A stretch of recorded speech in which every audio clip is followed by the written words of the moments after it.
So Katha begins at the beginning of Swayambhuva Manvantara. Our Manu of our time is called Swayambhuva Manu. And so, during creation, after creation, during this Kalpa, Swayambhuva Manvantara, Lord Brahma had a son by the name of Marichi. He had a son by the name of Marichi. Now Marichi was married to a lady called Urna Devi. What was her name? Urna Devi. And together they gave birth to 6 sons. How many sons? 6. Right. Now these 6 sons were almost as powerful as Devas. They were almost as powerful as the Devas. And so they were known as the Shad Garbhas. Shad meaning 6, Garbha means seeds of the womb. They were referred to as the Shad Garbhas. And their names were Smara, Udgita, Parisvanga, Patanga, Kshudrabrata, and Grihni. I'm not going to ask you all to remember that. Just want to remember that there are 6 sons. The reasons why these names are important is because we want to remember our history is documented. Even from the beginning of Swayambhuva Manvantara, these names of these sons of Marichi, these grandsons of Brahma, are recorded in our beautiful scriptures. So, Marichi, he was a great sage and he grew up his sons to be very, very devoted. Very, very smart and intelligent and brilliant. They knew the Vedas and they knew the Shastras and, they were good boys. But sometimes, even good boys have a little naughty streak, right? Even good children sometimes have a little bit of a naughty streak. That is what makes them lovable. But Marichi's sons, these Shadgarbhas, they had a habit to speak when they shouldn't and say things they shouldn't say. So one day, some of us are like that, right? Some of us know people like that. Some of us are people like that. One day they visited Lord Brahma. And so they were lying with their grandfather, hanging out with their grandfather, Lord Brahma. And as time passed, they began to ask Lord Brahma some very interesting questions. And so they said, Grandpa, O Lord Brahma, O Creator, how is it that you have married Saraswati? Isn't she your daughter? So Lord Brahma, he smiled and he said, Oh Putra, he says, I am the creator of all beings. I created all beings, therefore, I am the father of all beings. Where can I find another being who is not created by me to marry? Ravi? Are we condemning Lord Brahma to brahmachari? No. He says all beings are created by me, therefore, yes. She is also my creation. And yes, I have married her. But these Shadgarbhas, they were unimpressed by this answer. And so they continued to persist in their questioning. And they began to mock Lord Brahma. And they began to laugh at him. And they continued to persist even though Lord Brahma would scold them. And becoming annoyed as this continued, feeling insulted, the creator, Lord Brahma, he cursed these 6 boys, saying, O Shadgarbhas, because you behave like asuras today, because you are tormenting me, you will be born in the lineage of asuras. You will be born in the lineage of asuras. That's the first piece of the puzzle. Now we've all heard about the famous asura named Hiranyakashipu.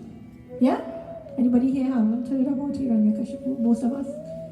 Well, Damian G is hearing about Hiranyakashipu tonight. He's a very, very famous, fierce, mean, cruel, powerful, mighty, unkind demon.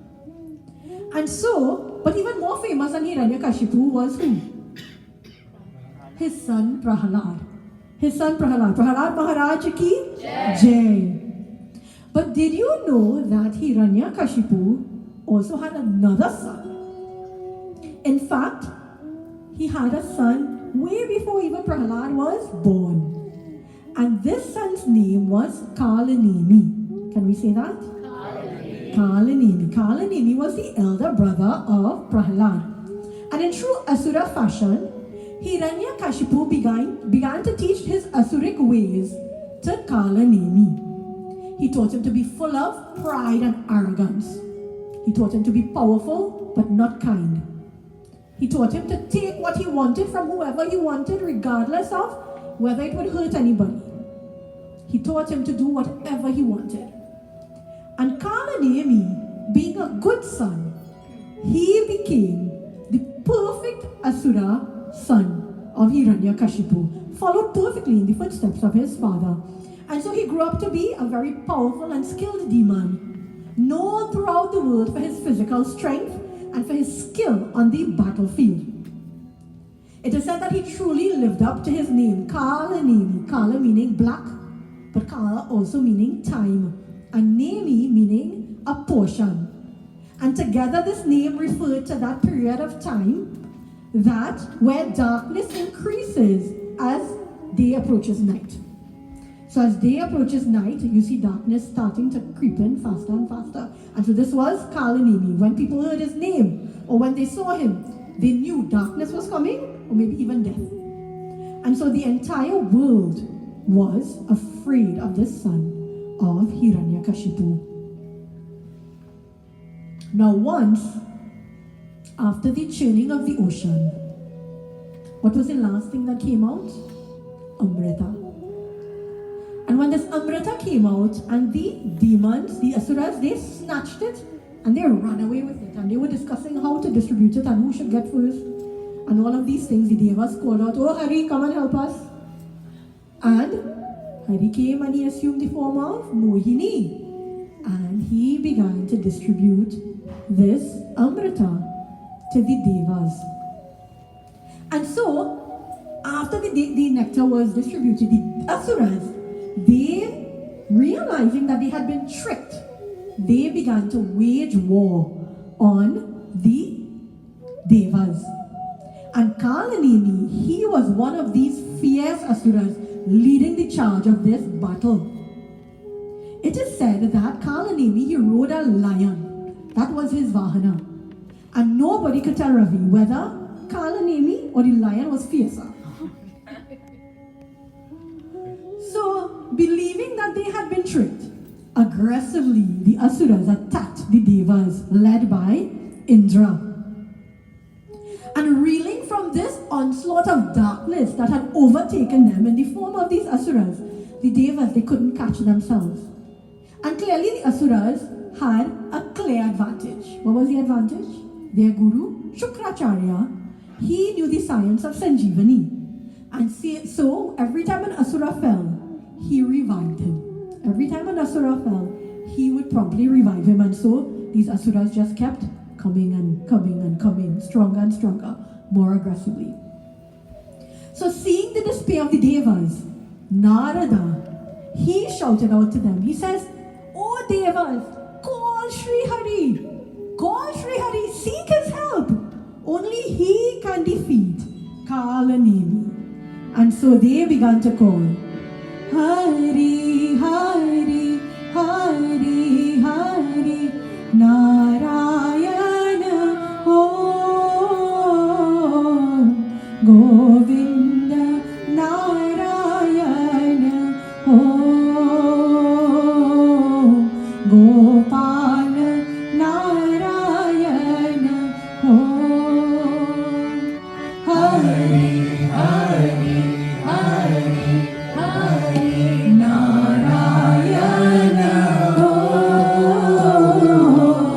Govinda, Narayana, Om.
his form as Mohini, he reappeared, this time majestically in his four-armed form, riding on the back of the mighty Garuda.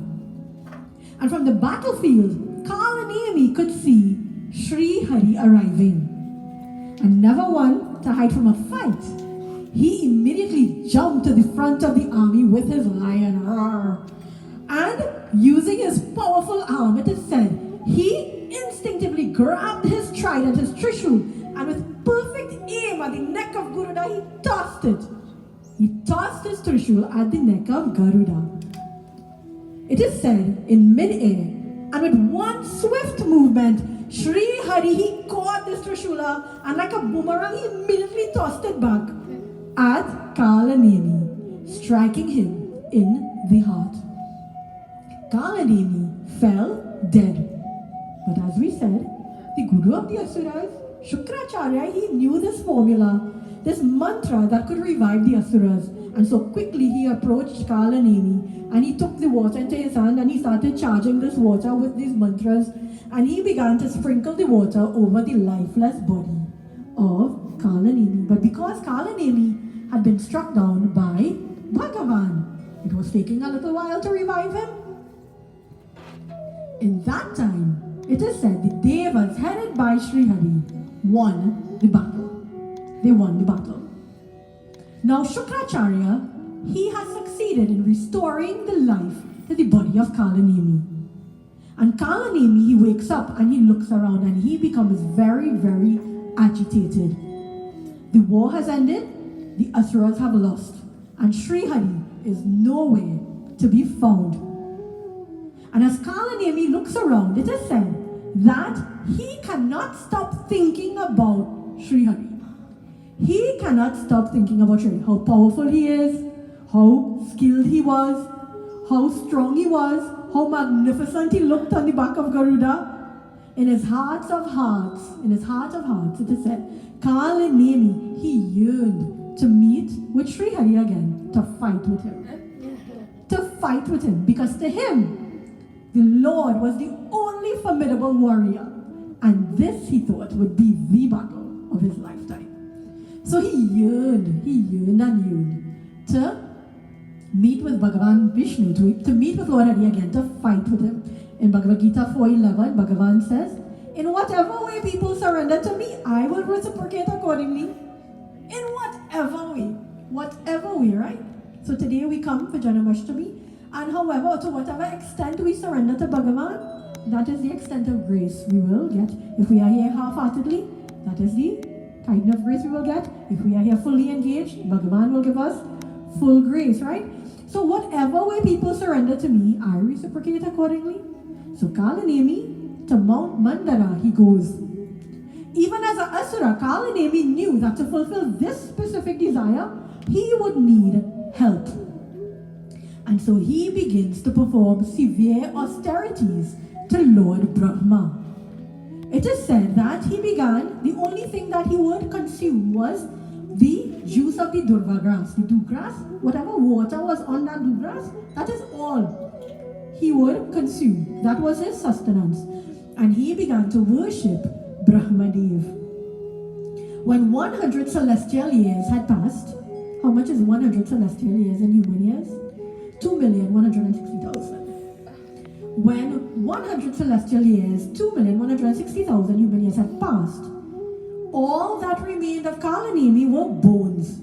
And ants had built a nest around him, like Valmiki Ji, similar to Valmiki Ji, were bones around which ants had built their nest.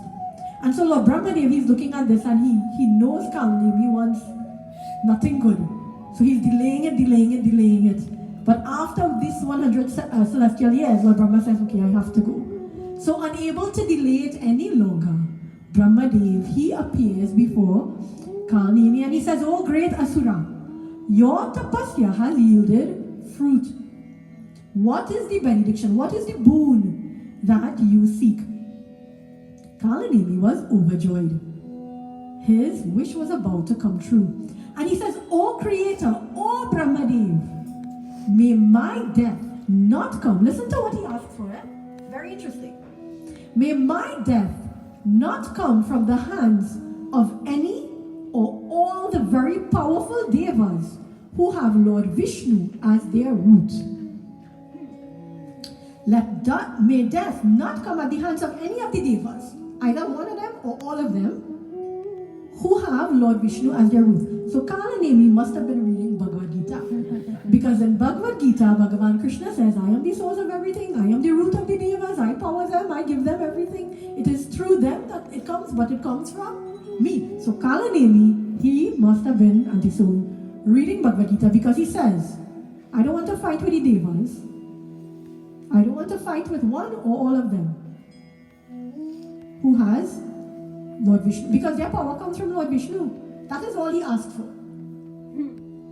Now, the important part is what he does not ask for, right? So he does not ask for freedom from death like most asuras, right? Most asuras want immortality. Why? Because Kalnemi's ego is so big that he says, there's none who can defeat me. There's nobody can defeat me. He does not see the asuras' strength as coming from Vishnu. He says the deva's strength comes from Vishnu.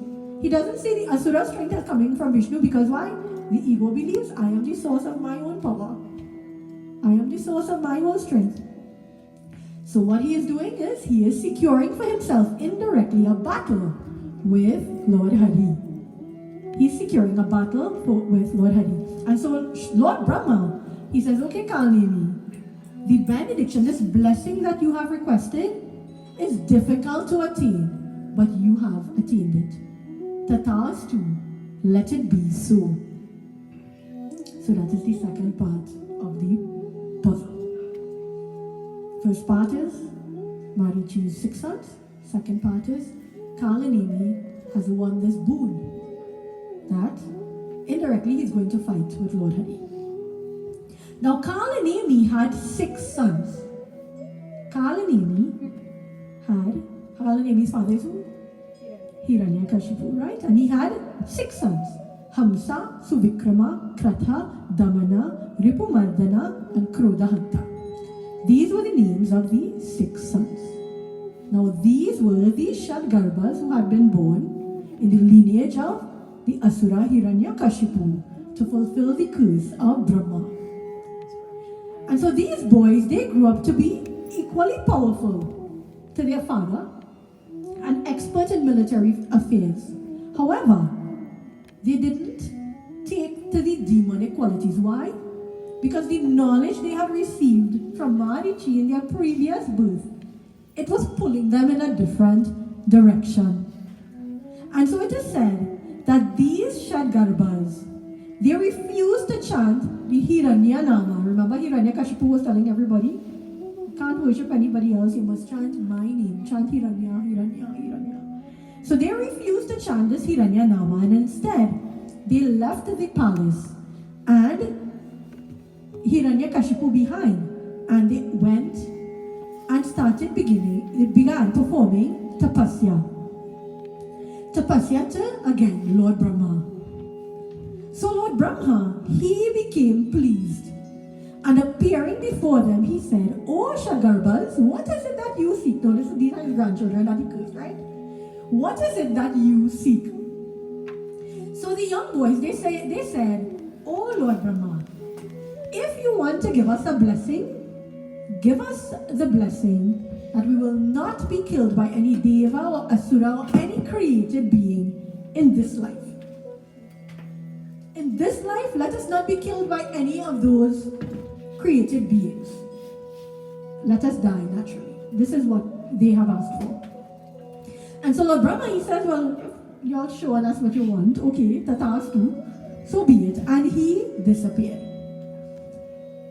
When Hiranyakashipu came to know that his grandsons had left the palace and went and were performing tapasya towards Lord Brahma, he became very, very angry. And he scolded them. He says, "You have given up my association and you have gone to worship Lord Brahma." He says, "Because of this, I cut you out. I no longer have any affection for you." Hiranyakashipu has a track record of doing this, right? Remember how he was stroking Prahalada's head And he was playing with his face and he was hugging him tightly.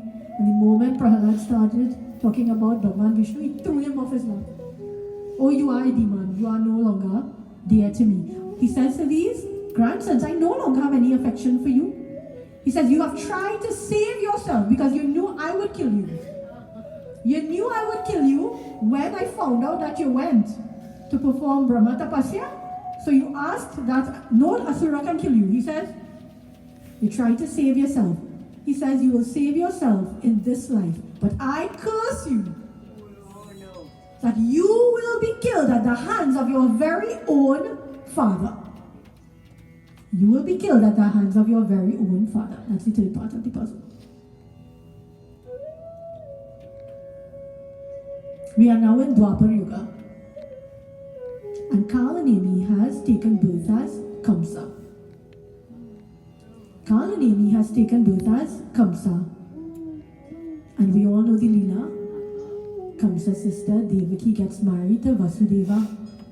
And Kamsa is so overcome with joy that he himself is driving the chariot. It is said that they are surrounded by thousands of charioteers, and Kamsa says, no, I will drive. This is how much he loves his sister. And he himself begins to drive the chariot to this palace that he has given as a gift, a wedding gift, to Vasudeva and Devaki. And as he is driving them, this Akashvani sounds and says, oh fool! You are driving your own death. The 8th son of Devaki will be the cause of your death. And it is said that Kamsa, becoming terrified and appearing, that fear appearing as rage, pulls out his sword and is about to kill Devaki. And Vasudeva, he drops to his knees and he bows down before Kamsa and he begs him to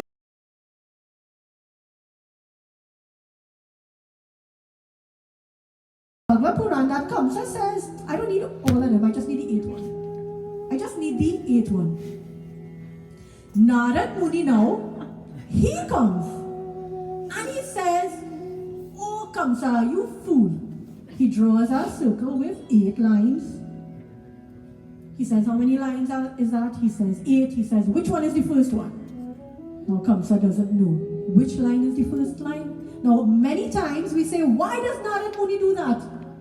Why does Narad Muni come and provoke Kamsa to kill all of the children of Devaki? This is why. The Shadgarbhas have been given a curse by Hiranyakashipu that they will be killed at the hands of their father, Kalanemi, who is now here as Kamsa. Seeing the puzzle coming together, right? So Narada, he comes and he says, oh Kamsa, which one is 8? So now things start to unfold. Devaki, she becomes pregnant. And one after one, first one, second one, third one, fourth one. The first son was named Kirtimat. Kamsa kills him. The second son, Sushena. Kamsa kills him. The third son, Udayin. Kamsa kills him. These are the brothers of Krishna. The fourth son, Bhadrasena. Kamsa kills him. The fifth son, Rijudasa. Kamsa kills him. Sixth son, Bhadradeha. Kamsa kills him. We know how this Leela unfolds. So by the workings of karma, this perfect system that Bhagavan has created, the first 6 sons of Devaki came to earth and were released as quickly as they were born. Now it is time for Maya Devaki's 7th pregnancy. And Bhagavan, he goes to Ananta Shesha. And he says, oh Shesha, you asked to be my elder brother. When you were Lakshmana, you said, Rama, the service thing. Let me be your elder brother the next time you take avatar. So you asked to be my elder brother? Go now, enter the womb of Maya Devaki and await my orders. So Shesha, he is happy to do this as the Lord instructs. And he too is excited about the Leelas that are about to unfold. And he can't wait to be a part of them. So Shesha, he immediately goes and he enters the womb of Maya Devaki. Bhagavatam says that soon Kamsa begins to notice that Devaki is glowing in a different way. Remember, Shesha is an Amsha of Bhagavan, right? So he begins to notice that Devaki is glowing in a different way, and he is thinking, but this is only the 7th child. This is not the 8th. Was Narada right? Was Narada right? Meanwhile, Lord Narayana, he calls his Yoga Maya and he tells her, I am about to descend to perform Krishna Leela. Do one thing for me. And he says, no, scratch that. Do 2 things for me. So Yoga Maya, she says, what is it, my Lord? How can I serve you? He says, first, go to Mathura. There you will find Devi Devaki sitting with Shesha inside her womb. Remove him, take him to Gokula, where Vasudev's second wife Rohini lives, and place this energy of Shesha inside the womb of Rohini. Yoga Maya says, as you wish, Bhagavan, I will do as you say. What is the second thing? Bhagavan says, I will tell you later. I will tell you later. Garga Samhita, Garga Muni is the guru of Vasudeva's lineage. And so he was the Muni who did the naming ceremony, right? Garga, he wrote a Samhita that speaks about the birth of Balarama and Krishna. And in Garga Samhita, he says that Balaram, after he was transferred to the womb of Rohini, he spent only 5 days there because he was ready he was ready, right? For things to keep moving. He spent 5 days in the womb of Rohini, and then the beautiful child we know as Balarama was born. Shri Baladev Bhagavan ki Jai. Jai. Now, 7th child is born. Kamsa thinks the child has been miscarried, and so he lets it go. Shree Krsna now enters the mind of Vasudeva. It is time for the 8th child. He enters the mind of Vasudeva, not of Devaki, of Vasudeva. And now Bhagavatam says Vasudeva begins to shine like the brilliant sun. Vasudeva is so effulgent that it is said that nobody wants to approach him. It is almost terrifying. Remember when Bhagavan takes Vishwarup, Arjuna can't look at him? It is a similar situation. Vasudeva is so effulgent that nobody wants to approach him. And Vasudeva, when the Lord enters your mind, what do? You think about him. That's all you can do. Vasudeva, he goes into meditation. And through this meditation, it is said, Om Namo Bhagavate Vasudevaya. He begins to transfer the seed of Bhagavan that has been planted in his mind into the mind of Devaki. He begins to share this darshan with Devaki. And Maya Devaki becomes as though pregnant. This is what Bhagavatam says. She becomes as though pregnant. She starts to feel a familiar movement in her stomach. And at the same time, it is said that she is both overcome with joy, yet overwhelmed by fear. Why fear? Because she knows that Kamsa is just waiting. And Bhagavatam says that despite her greatest efforts to conceal her joy, she began looking like the eastern sky in a full moon. Her smile illuminated the house. She couldn't stop smiling. And she became radiant. And these are the words of Bhagavatam. She became the abode of the one who is the abode of all. How beautiful. Vyasa is such a wonderful poet. She became the abode of the one who is the abode of all. Kamsa, he sees Devaki. And he knows that she is carrying his prophesied destruction. He knows what's up. And he is thinking, what should I do here? What should I do here? He is thinking, if I do the necessary, what is the necessary? If I kill Devaki,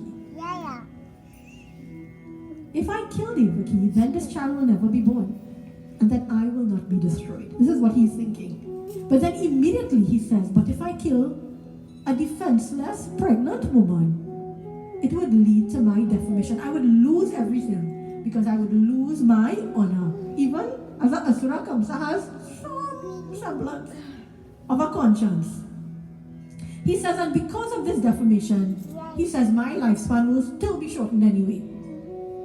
Kamsa's words, anyone who subsists on excessively injuring people undoubtedly lives as though dead. This is what Kamsa says. Anyone who subsists on excessively injuring people undoubtedly live as though dead. So thinking like this, Kamsa restrains himself from harming Devaki. But something interesting happens.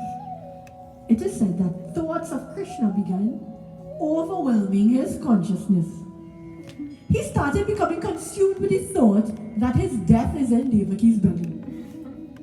And he starts thinking about the Lord, whether sitting, resting, eating, moving, whatever he did, he thought of nothing else but the word Bhagavatam uses here to describe Bhagavan is Hrishikesha. Hrishikesha, we know from Bhagavad Gita, means the Lord and Master of the senses.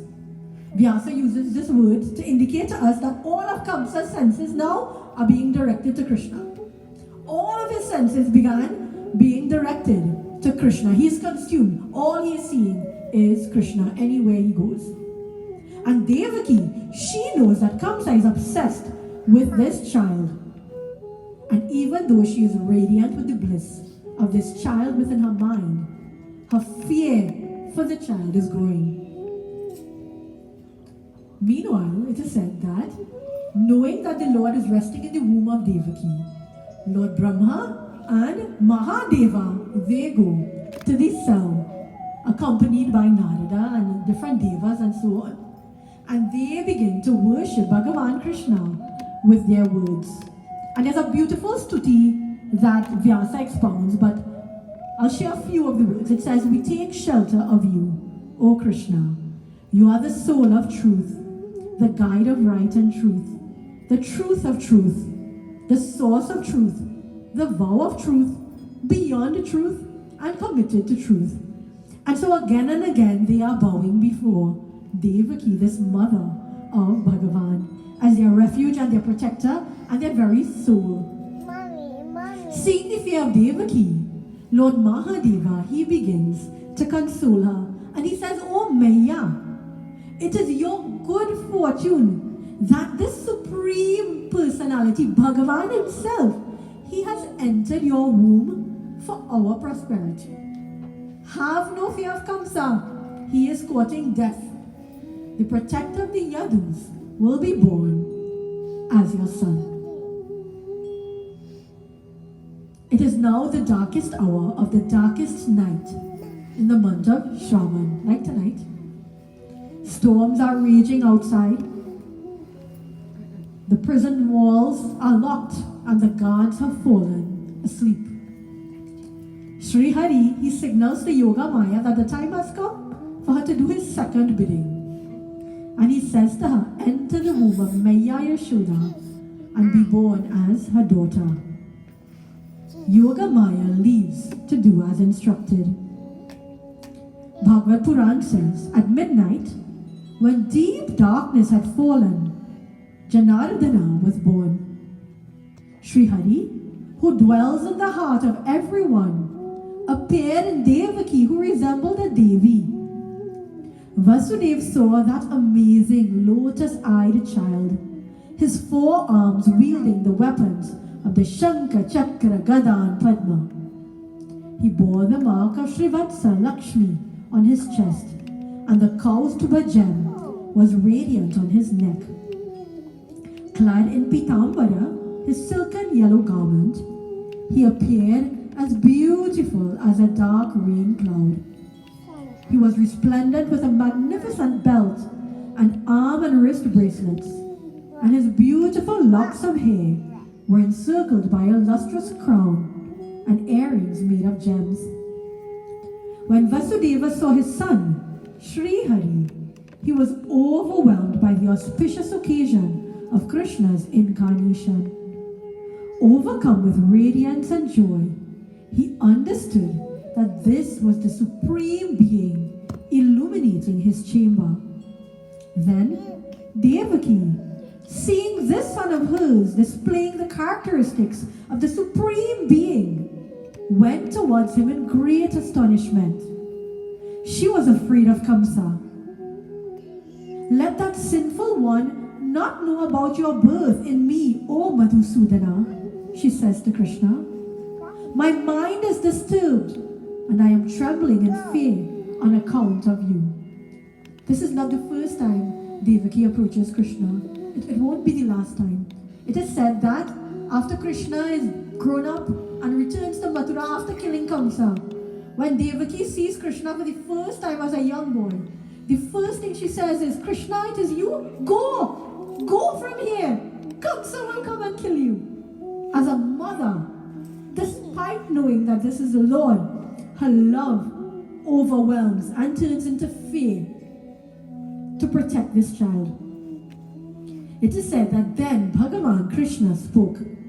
He says, O Maya, fully satisfied with your faith and devotion, I have manifested in your heart as this form. Both of you constantly thinking affectionately of me in my nature as Brahman, as well as in my nature as a son, will attain my supreme destination. After speaking in this way, Lord Krishna fell silent and immediately changed into an ordinary child while his parents were watching. Shri Krishna Chandra Bihari Lal Ki Jai.